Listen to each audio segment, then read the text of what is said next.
pas autre chose. Donc,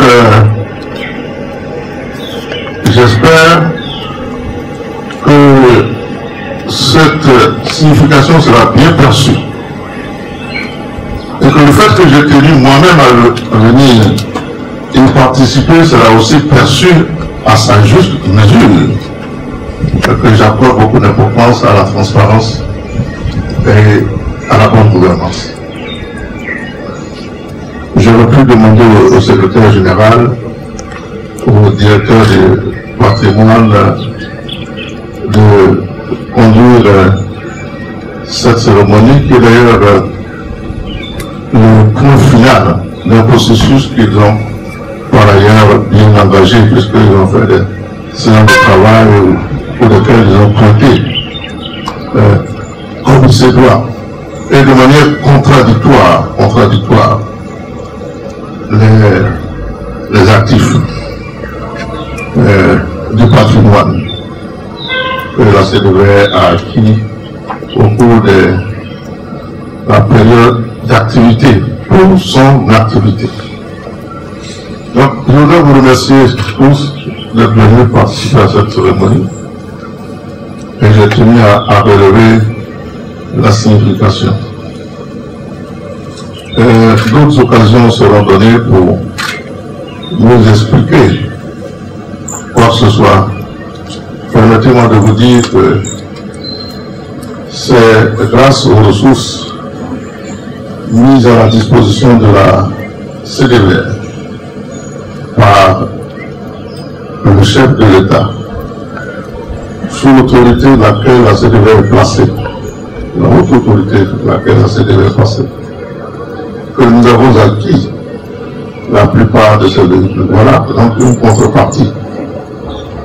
contrepartie réelle.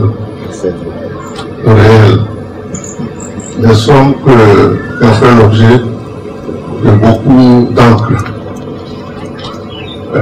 Tout ce qui est ici, y compris l'aménagement de ce local, constitue aussi des contreparties. Ceux qui connaissent ces lieux savent qu'il y a 4 ans, c'était pratiquement à l'abandon.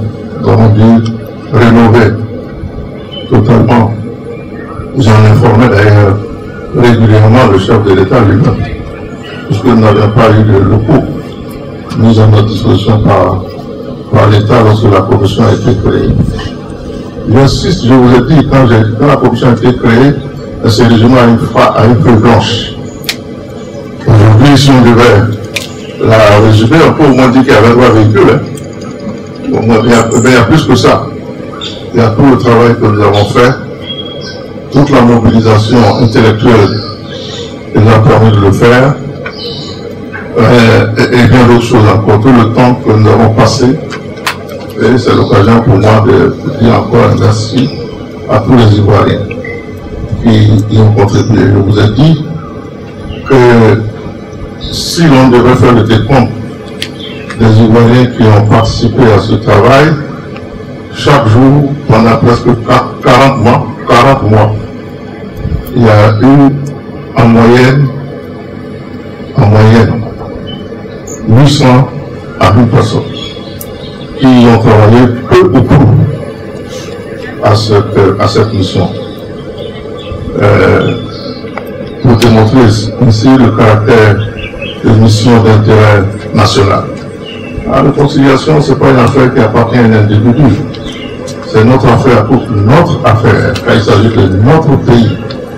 Et c'est ce que les Ivoiriens ont compris, c'est ce qu'ils ont participé. Ont-ils réussi? J'ai posé la question au moment où je remettais le rapport au chef de l'État, à chacun de répondre. Pour ma part, ce que je peux dire, c'est que nous avons accompli la mission. Alors, parfaitement.